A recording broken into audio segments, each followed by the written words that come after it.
Hello students. आज के इस लेक्चर में हम बात करने वाले हैं variation of conductivity and molar conductivity with dilution.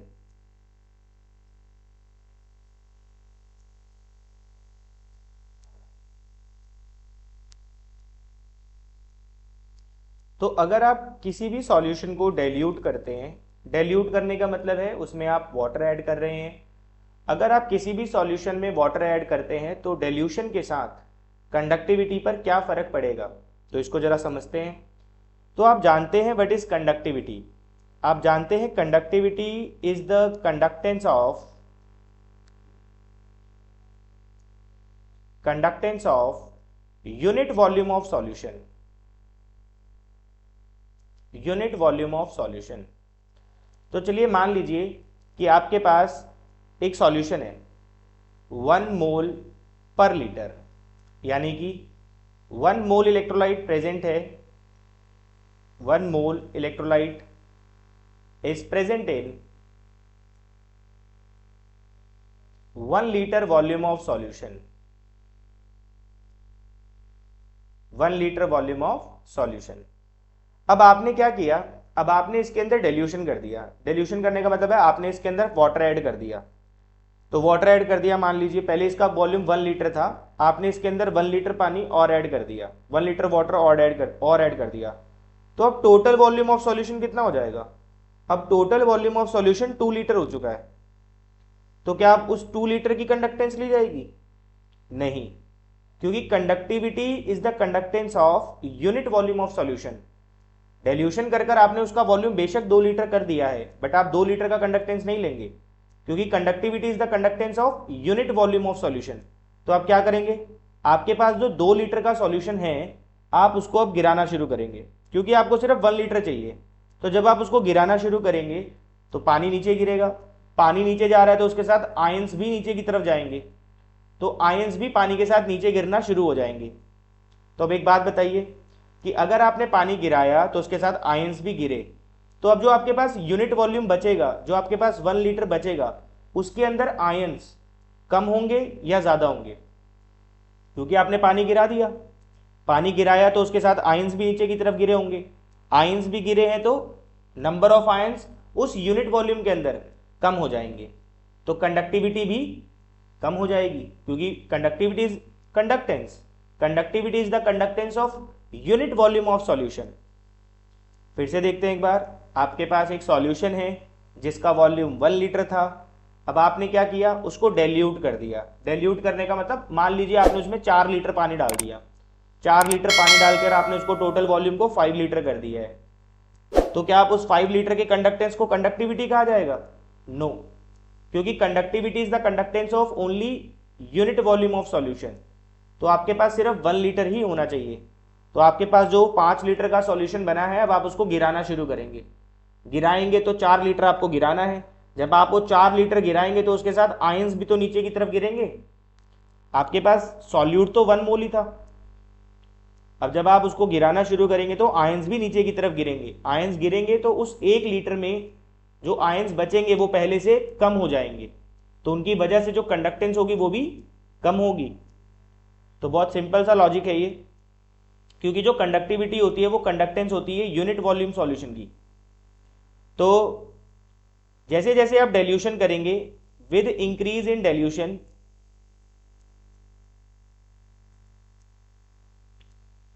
Number of ions in unit volume. Unit volume अगर आप बचाएंगे, है ना, डाइल्यूशन करा आपने, डाइल्यूशन कर कर आपने 5 लीटर कर दिया, लेकिन 5 लीटर का कंडक्टेंस कंडक्टिविटी नहीं होता। Only unit volume of solution का कंडक्टेंस कंडक्टिविटी होता है। तो आपको बाकी का 4 लीटर नीचे गिराना होगा। गिराओगे तो यूनिट वॉल्यूम में नंबर ऑफ आयंस क्या बचेंगे, ज्यादा या कम? कम हो जाएंगे। Number of ions in unit volume decreases. So अगर नंबर ऑफ आयंस कम हो रहे हैं तो कंडक्टिविटी भी क्या हो जाएगी, कम हो जाएगी, क्योंकि conductivity is the conductance of unit volume of solution. So conductivity also decreases. तो ये बात हमेशा याद रखें, चाहे आपके पास स्ट्रॉन्ग इलेक्ट्रोलाइट है चाहे आपके पास वीक इलेक्ट्रोलाइट है, फर्क नहीं पड़ता। फॉर स्ट्रॉन्ग और वीक इलेक्ट्रोलाइट्स दोनों के लिए बात एप्लीकेबल है। फॉर स्ट्रॉन्ग और weak electrolyte conductivity decreases with increase in dilution. अगर आप डेल्यूशन बढ़ा रहे हैं तो number of ions unit volume में कम हो जाएंगे, और यूनिट वॉल्यूम में अगर नंबर ऑफ आयंस कम है तो उसकी कंडक्टेंस भी कम होगी, तो कंडक्टिविटी भी डिक्रीज हो जाएगी। सो ये तो बात हुई कंडक्टिविटी की। अब हम बात करते हैं वेरिएशन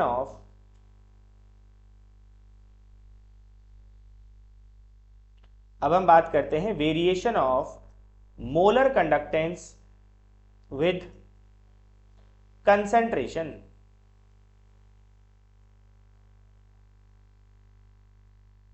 कि अगर आप कंसंट्रेशन के साथ चेंज कर रहे हैं तो मोलर कंडक्टेंस के ऊपर क्या फर्क पड़ेगा। तो पहले एक सिंपल सी बात आप समझ लीजिए कि मोलर कंडक्टेंस क्या होती है। Molar conductance is the conductance of V volume of solution. पूरे सॉल्यूशन का जो वॉल्यूम होगा उसमें जितने आयंस होंगे, पूरे वॉल्यूम में जितने आयंस होंगे उसका जो कंडक्टेंस होगा वो मोलर कंडक्टेंस होता है। containing 1 mole electrolyte,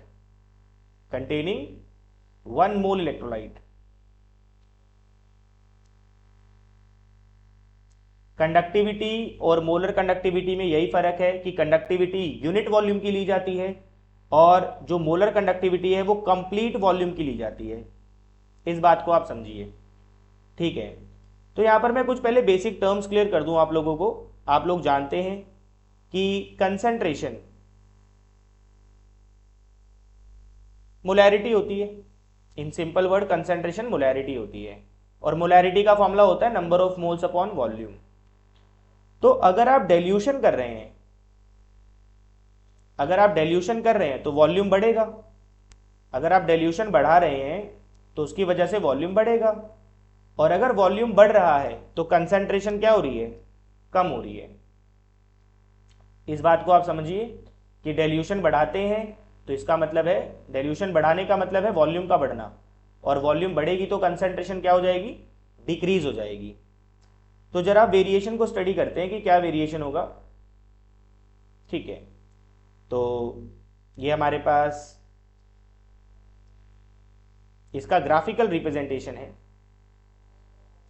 तो मान लीजिए आपने वाई एक्सिस पर लिया है मोलर कंडक्टेंस को, और एक्स एक्सिस पर आपने लिया है square root of concentration.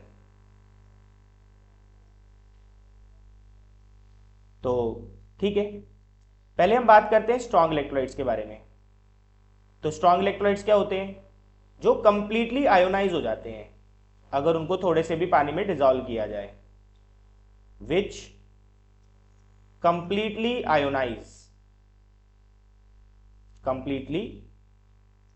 Ionise into ions. जो कंप्लीटली आयोनाइज हो जाते हैं उनको हम स्ट्रॉन्ग इलेक्ट्रोलाइट्स बोलते हैं। अब चाहे आपने थोड़ा सा पानी लिया हो तो भी ये 100% आयोनाइज हो जाएंगे, और अगर आप बहुत सारा पानी लेंगे तो भी ये पूरा आयोनाइज हो जाएंगे। तो मान लीजिए इस पॉइंट पर, तो आप समझ पा रहे होंगे कि यहां पर कंसंट्रेशन मैक्सिमम है। कंसंट्रेशन अगर बहुत ज्यादा है इसका मतलब पानी का कंटेंट, अगर कंसंट्रेशन ज्यादा है मतलब डेल्यूशन कम है, पानी कम होगा, ठीक है। तो मान लीजिए आपने जब इसका कंडक्टेंस नोट किया तो इसकी जो कंडक्टेंस की वैल्यू आ रही है वो ये आ रही है। अब क्या ये सारे के सारे आयंस की वजह से होगी? यस, क्योंकि स्ट्रॉन्ग इलेक्ट्रोलाइट्स है, अगर उसमें थोड़ा सा भी पानी डाला होगा तो वो कंप्लीटली आयोनाइज हो जाएगा। तो यहाँ पे पूरे के पूरे 1 मोल आयोनाइज हो चुके हैं, पूरा का पूरा 1 मोल यहाँ पर आयोनाइज हो चुका है, उसकी वजह से कंडक्टेंस ये आ रही है। अब आपने क्या किया, आप अगर थोड़ा पीछे की तरफ आए तो इसका मतलब है आपने कंसंट्रेशन को कम कर दिया। कंसंट्रेशन कम करने का मतलब क्या है? कंसंट्रेशन कम करने का मतलब है पानी को बढ़ाना। कंसंट्रेशन कम करने का मतलब है पानी को इंक्रीज करना। और अगर आप पानी को इंक्रीज करेंगे, डेल्यूशन करेंगे तो क्या होगा? कंसंट्रेशन कम हो जाएगी। तो हमने जब इसकी कंसेंट्रेशन कम की, कंसेंट्रेशन कम करने का मतलब है जब हमने पानी को इंक्रीज किया, तो हमने जब इसकी कंडक्टेंस नोट की तो हमने यहाँ पे थोड़ा स्लाइड सा इंक्रीज देखा, ठीक है। फिर हमने कंसेंट्रेशन को कम किया, कंसेंट्रेशन कम करने का मतलब है हम डाइल्यूशन कर रहे हैं, अगर आप समझ पा रहे हैं। तो मैं यहां से पीछे की तरफ जा रहा हूं, पीछे की तरफ जा रहा हूं मतलब मैं कंसेंट्रेशन कम कर रहा हूं। कंसेंट्रेशन कम करने का मतलब होता है डाइल्यूशन करना, क्योंकि आप डाइल्यूशन करेंगे तो वॉल्यूम बढ़ेगा, वॉल्यूम बढ़ेगा तो कंसेंट्रेशन कम होगी। तो हमने फिर इसमें स्लाइड सा कंडक्टेंस में इंक्रीज नोट किया, फिर हमने और कंसेंट्रेशन को कम किया, मतलब हमने सोल्यूशन को और डाइल्यूट कर दिया, और डाइल्यूट कर दिया तो हमने थोड़ा सा स्लाइड इंक्रीज और नोट किया। तो यहां पर हमें एक स्ट्रेट लाइन देखने को मिलती है, ये हमारे पास एक स्ट्रेट लाइन आ रही है, बिल्कुल स्ट्रेट लाइन। अब हमने और अगर डाइल्यूशन किया तो अब हम यहां पर जो कंडक्टिविटी सेल में कंडक्टेंस नोट करते हैं वो ऑब्जर्वेबल नहीं है, तो यहां पर अब हम कोई भी चेंज देखने को नहीं मिलता। अब हम और डाइल्यूशन करते जा रहे हैं, लेकिन अब हमें कंडक्टेंस में कोई वेरिएशन देखने को नहीं मिला, तो हमारा ग्राफ सिर्फ यहीं तक प्लॉट हुआ है। अब क्योंकि आप जानते हैं कि बिल्कुल स्ट्रेट लाइन ग्राफ ये चल रहा था, तो क्या आप इसका एक्स्ट्रापोलेशन कर सकते हैं? अगर आप इसका एक्स्ट्रापोलेशन करेंगे तो ये आपके वाई एक्सिस को टच करेगा, क्योंकि ये स्ट्रेट लाइन था, इसलिए आप इसके पाथ को डिटरमिन कर सकते हैं कि ये स्ट्रेट जा रहा है तो ये आगे भी स्ट्रेट ही जाएगा। तो जब आप इसका एक्स्ट्रापोलेशन करते हैं तो यहां पर ये इस पॉइंट पर आ जाएगा। इस पॉइंट का क्या मतलब है? इस पॉइंट का मतलब है कि यहां पर कंसंट्रेशन बहुत कम है, कंसंट्रेशन बहुत कम है और पानी मैक्सिमम है। इस पॉइंट पर डाइल्यूशन मैक्सिमम थी, और अगर डाइल्यूशन मैक्सिमम थी तो जो कंडक्टेंस आ रही है वो भी मैक्सिमम होगी, तो इसको कहा जाएगा molar conductance at infinite dilution. इसको कहा जाएगा molar conductance at infinite dilution. तो ये एक्स्ट्रापोलेशन से आपने ऑब्जर्व किया है। अभी इसकी हम बात करेंगे कि यहां पर जब यहां पर पहले ही 1 मोल आयन बन चुके थे, क्योंकि आपने 1 मोल लिया है स्ट्रॉन्ग इलेक्ट्रोलाइट का। अब अगर पहले ही 1 मोल आयन डिसोशिएट होकर बन चुका था, जैसे मान लो हमने NaCl लिया, NaCl को मैंने थोड़े से पानी में डाला, थोड़ा सा पानी है मतलब सॉल्यूशन कॉन्सेंट्रेटेड होगा। मैंने ये 1 मोल लिया था, इनिशियली ये 0 होगा, ये 0 होगा। जैसे ही मैं थोड़ा सा पानी डालूंगा ये 100% आयोनाइज हो जाएगा, तो इसका 1 मोल और इसका 1 मोल बनेगा। तो जो कंडक्टेंस होगी वो इनकी वजह से है, 1 मोल आयंस की वजह से। तो वो तो हमने यहाँ पे नोट कर ली। फिर ये स्लाइड सा इंक्रीज किस लिए आ रहा है, ये हमें समझना है कि जो हम स्लाइड सा इंक्रीज ऑब्जर्व कर रहे हैं ये क्यों आ रहा है, ठीक है। तो हम लिखते हैं यहाँ पे कि when dilution increases, a slight increase in molar conductance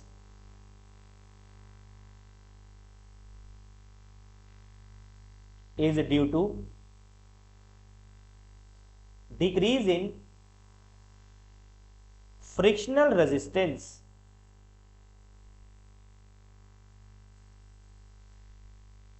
between ion. क्या मतलब है इसका? देखो, अगर थोड़ा सा पानी था, अगर थोड़ा सा पानी था मतलब सॉल्यूशन कॉन्सेंट्रेटेड है, तो ये जो आयन्स हैं ये एक दूसरे के काफी करीब रहेंगे। करीब रहेंगे तो क्या इनमें आपस में ये आपस में टकराएंगे एक दूसरे से? बिल्कुल टकराएंगे, क्योंकि छोटी सी जगह है, यहाँ पे छोटा सा वॉल्यूम है। छोटा सा वॉल्यूम है तो आयन्स एक दूसरे को क्या कर रहे हैं? फ्रिक्शन प्रोवाइड कर रहे हैं, और अगर फ्रिक्शन प्रोवाइड कर रहे हैं तो एक दूसरे की मूवमेंट अफेक्ट होगी, और अगर आयंस की मूवमेंट अफेक्ट हो रही है तो उसकी वजह से जो कंडक्टेंस होगी वो कम होगी, मतलब मोबिलिटी कम थी। अगर पानी कम था तो आयंस एक दूसरे से रप्चर हो रहे हैं, तो उनकी जो मूवमेंट है वो रेजिस्ट हो रही थी। अब हमने क्या करा, उसमें पानी डाल दिया। पानी डाल दिया तो क्या वॉल्यूम बढ़ जाएगा? वॉल्यूम बढ़ जाएगा तो आयंस को स्पेस मिलेगा, तो उनकी जो रेजिस्टेंस है, पहले वो एक दूसरे को रप्चर कर रहे थे, अब क्योंकि वॉल्यूम बढ़ गया तो उनके बीच में गैप बढ़ जाएगा। गैप बढ़ जाएगा तो they can move freely, comparatively पहले से वो फ्रीली मूव कर पा रहे हैं, तो उसकी वजह से क्या होगा? उनकी मोबिलिटी बढ़ती है। मोबिलिटी बढ़ती है तो कंडक्टेंस में स्लाइड सा इंक्रीज देखने को मिलता है, फिर और पानी डाला तो और स्लाइड सा इंक्रीज देखने को मिलता है, फिर पानी डाला थोड़ा और स्लाइड इंक्रीज देखने को मिलता है। दैट्स वाई आपके पास जो स्ट्रॉन्ग इलेक्ट्रोलाइट्स होते हैं, जब आप इसमें डिल्यूशन करते हैं तो you observe a very slight increase in the molar conductance. So ये तो बात थी किसकी, स्ट्रॉन्ग इलेक्ट्रोलाइट्स की। तो अगर हम इस कर्व की बात करें तो ये कर्व किसके लिए है, this is for strong electrolytes.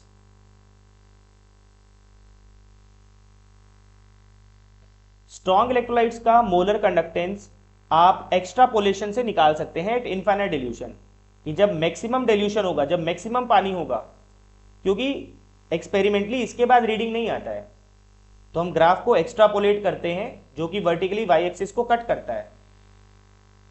तो इसकी वजह से हमें स्ट्रॉन्ग इलेक्ट्रोलाइट का तो इनफाइनाइट डिल्यूशन पर कंडक्टेंस मिल जाता है। ठीक है, अब यहीं पर हम लिख लेते हैं इसको, in case of strong electrolytes,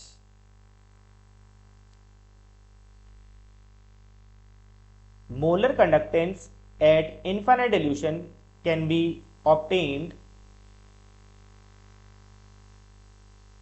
by extrapolation of the curve, because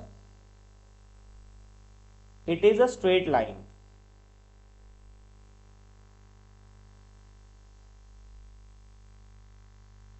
तो जो भी हमने ग्राफ प्लॉट किया है ये एक्सपेरिमेंटल प्लॉट है।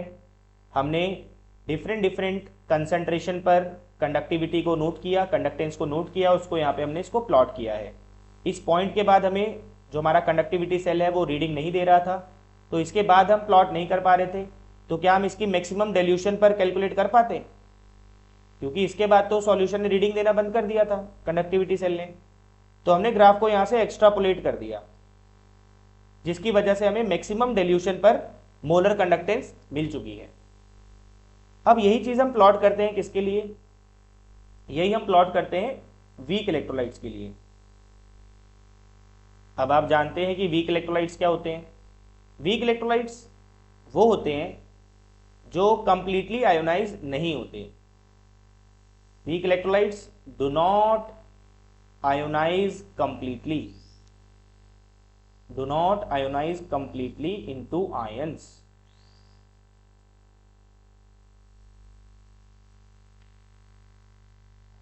तो जैसे मान लें आपके पास एसिटिक एसिड है, अगर आप एसिटिक एसिड को पानी में डालोगे तो ये आपके पास सिर्फ 3 से 4% ही ये डिसोशिएट होता है। तो अगर आप इसका 1 मोल लेकर आए हैं तो इनिशियल तो ये 0 होगा, और जब आप इसको पानी में डिजोल्व करेंगे तो ये सिर्फ 3 से 4% ही खर्च होता है। तो लाइक मान लो ये 0.03 बनेगा, ये भी 0.03 बनेगा, और ये हो जाएगा आपका 0.07, ये बचा रहेगा आपके पास। इतना है जो आयोनाइज नहीं हो रहा है। तो जो कंडक्टेंस है is only due to these 0.03 ions, इनकी वजह से है जो कंडक्टेंस होगा। अब जरा हम इसका ग्राफ देखते हैं कि यहां पर वेरिएशन क्या होने वाला है।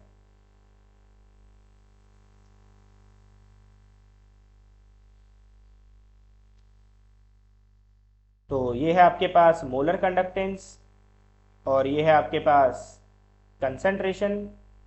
तो इस पॉइंट पे अगर हम बात करें, इस पॉइंट पर, तो यहां पर हमारे पास कंसंट्रेशन मैक्सिमम है, तो स्ट्रॉन्ग इलेक्ट्रोलाइट्स की रीडिंग ऐसी आई थी।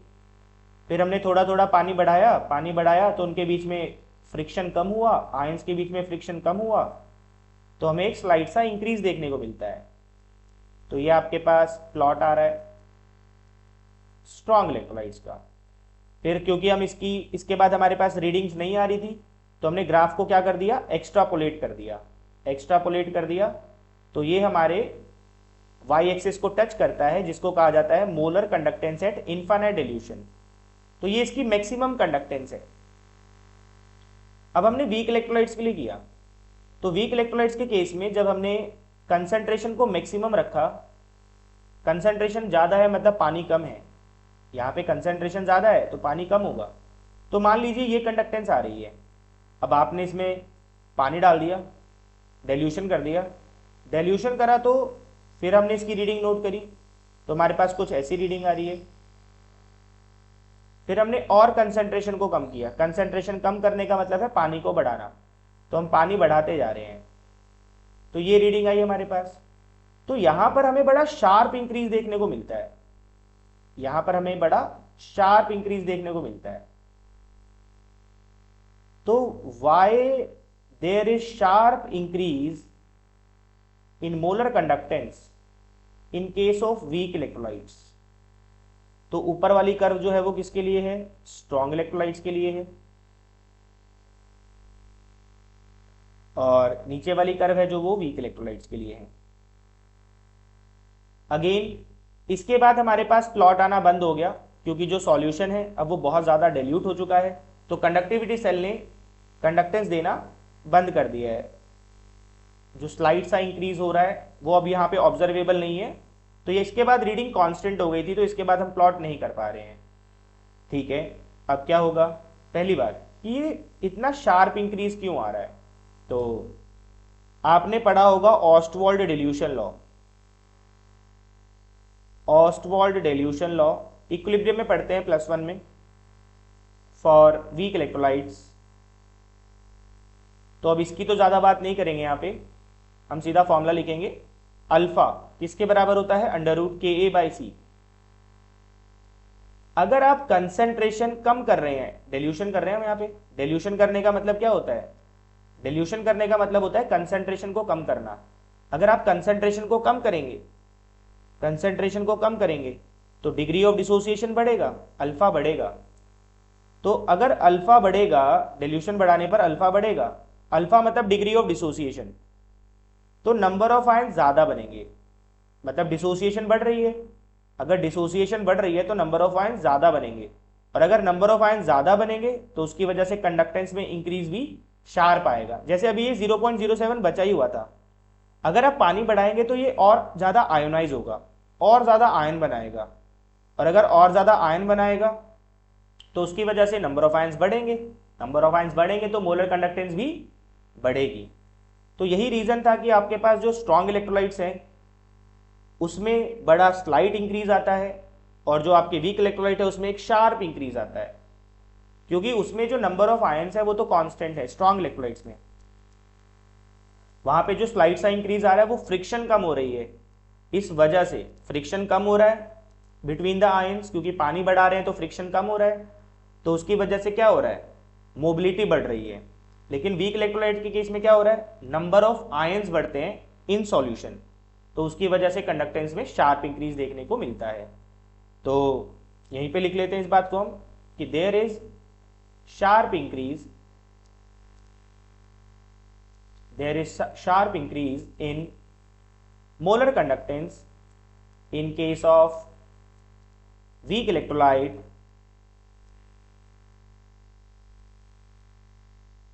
because number of ions in complete volume increases। इस वजह से मोलर कंडक्टेंस में हमें एक शार्प इंक्रीज देखने को मिलता है। अब एक बात बताइए, क्या आप इसकी molar conductance at infinite dilution calculate कर सकते हैं? एक्सपेरिमेंटली तो ग्राफ यहीं पे रुका हुआ है, इसके आगे ग्राफ नहीं जाएगा।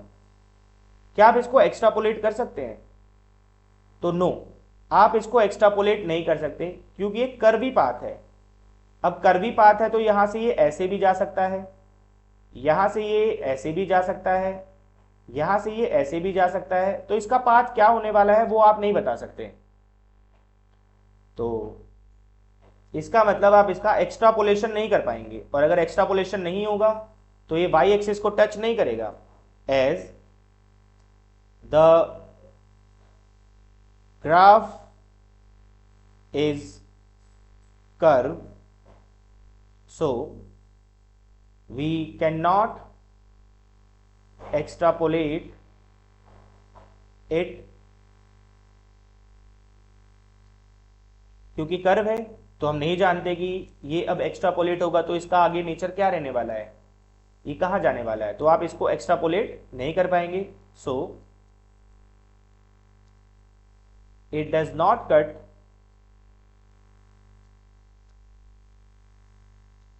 The vertical axis, so we cannot determine molar conductance at infinite dilution. तो आप वीक इलेक्ट्रोलाइट्स के केस में molar conductance at infinite dilution कैलकुलेट नहीं कर सकते। We can not determine molar conductance at infinite dilution for weak electrolytes experimentally, जो कि आपने स्ट्रॉन्ग इलेक्ट्रोलाइट्स के लिए कर लिया था, क्योंकि स्ट्रॉन्ग इलेक्ट्रोलाइट्स के केस में एक स्ट्रेट लाइन थी। ठीक है, तो अगर हम इसी को ग्राफिकल को, अगर हम इसको एक इक्वेशन की फॉर्म में रिप्रेजेंट करना चाहें, तो above graph can be represented as, क्योंकि स्ट्रॉन्ग इलेक्ट्रोलाइट्स के लिए आपके पास एक स्ट्रेट लाइन आ रही है। स्ट्रेट लाइन क्या होती है, y equals to M X plus C. तो अगर आपने देखा तो आपके पास ये आपका y एक्सिस है, ये आपके पास x एक्सिस है, और आपका जो ग्राफ है वो कुछ ऐसा जा रहा है। तो इसकी जो स्लोप है वो नेगेटिव है, तो मान लीजिए हमने इसकी स्लोप को -a ले लिया, और क्योंकि ये हमारा इंटरसेप्ट कहाँ टच हो रहा है, y एक्सिस पर यहाँ टच हो रहा है, जिसको हमने क्या नाम दिया है, molar conductance at infinite dilution. तो जरा ग्राफ देखिए क्या आता है। y एक्सिस पर है हमारे पास मोलर कंडक्टेंस, स्लोप है इसकी -a, और x एक्सिस पर है हमारे पास √c, और इंटरसेप्ट है हमारे पास molar conductance at infinite dilution. तो आपके पास जो इक्वेशन बनकर आ रही है वो आ रही है molar conductance equals to molar conductance at infinite dilution minus a√c। This is the equation for variation of molar conductance with dilution, and this equation is known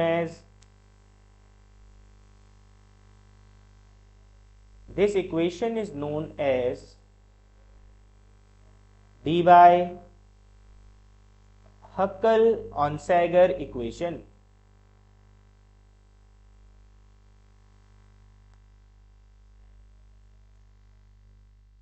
अब यहां पर आप टर्म्स को तो जानते ही हैं। What is this, this is molar conductance,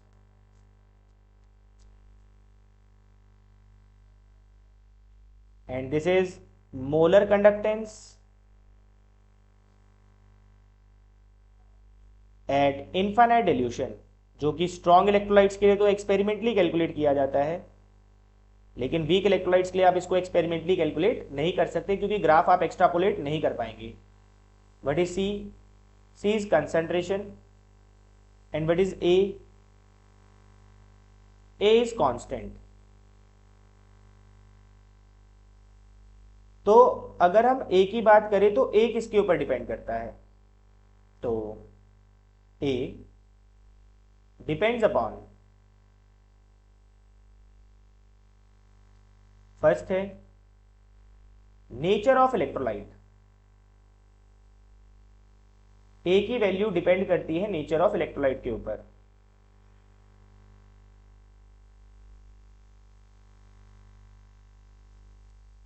A की वैल्यू किस पे डिपेंड करती है, नेचर ऑफ इलेक्ट्रोलाइट के ऊपर डिपेंड करती है। जैसे मान लीजिए आपके पास NaCl है, आपके पास KCl है, आपके पास MgCl2 है। ये जो आपका NaCl है, अगर आप इसको आयोनाइज करेंगे तो आपके पास 1:1 का आयन आएगा। आपके पास एक Na+ आएगा और एक आपके पास Cl- आएगा। तो यहाँ पे कटायन और अनायन का रेशो क्या है, 1:1। सेम आपके पास KCl में भी 1:1 रहने वाला है, MgCl2 में आपके पास होगा 1:2। तो क्या हो जाएगा, ये A इज सेम, A की वैल्यू सेम रहेगी किस किस के लिए, A is same for NaCl and KCl। KCl और NaCl क्योंकि ये दोनों सेम टाइप के हैं, 1:1 टाइप इलेक्ट्रोलाइट है ये, तो इनके लिए A का वैल्यू सेम रहेगा। But A is different for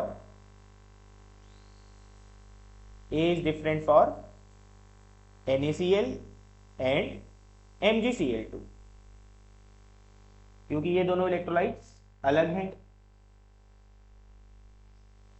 तो इनके लिए A का वैल्यू अलग रहेगा।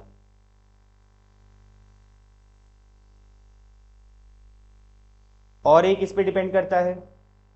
A डिपेंड करता है, A depend on viscosity of solvent, A depend on viscosity of solvent. अगर सॉल्वेंट की विस्कोसिटी को बढ़ा दिया जाए, तो अगर हम सॉल्वेंट की विस्कोसिटी को बढ़ाएंगे तो आयंस को चलने में दिक्कत होगी। अगर आयंस को चलने में दिक्कत होगी तो मोलर कंडक्टेंस की वैल्यू कम हो जाएगी, और अगर ये वैल्यू कम हो रही है तो ये वैल्यू बढ़ने लग जाएगी। तो अगर आप विस्कोसिटी ऑफ सॉल्वेंट बढ़ाएंगे तो A का value A will increase. Same A और किस पे डिपेंड करता है? A डिपेंड अपॉन टेम्परेचर, क्योंकि अगर आप टेम्परेचर का वैल्यू बढ़ाएंगे तो विस्कोसिटी कम होने लग जाएगी, और अगर विस्कोसिटी डिक्रीज होगी तो उसकी वजह से ions can flow easily. Ions easily flow करेंगे तो मोलर कंडक्टेंस का वैल्यू बढ़ेगा, और अगर ये वैल्यू बढ़ रहा है तो ये वैल्यू कम होगा, तो इस केस में आपका A का वैल्यू डिक्रीज करेगा। अब हमने ये तो देख लिया कि molar conductance at infinite dilution strong electrolytes के लिए तो एक्सपेरिमेंटली कैलकुलेट हो जाता है, लेकिन वीक इलेक्ट्रोलाइट्स के लिए कैसे करेंगे? तो molar conductance of weak electrolytes can be determined theoretically. Experimentally तो डिटरमिन नहीं कर सकते, लेकिन आप इसको थ्योरेटिकली निकाल पाएंगे with the help of Kohlrausch law. तो ये प्रॉब्लम कोलरोश ने सॉल्व की है, जिसकी बात हम नेक्स्ट क्लास में करेंगे। That's it for now, thank you.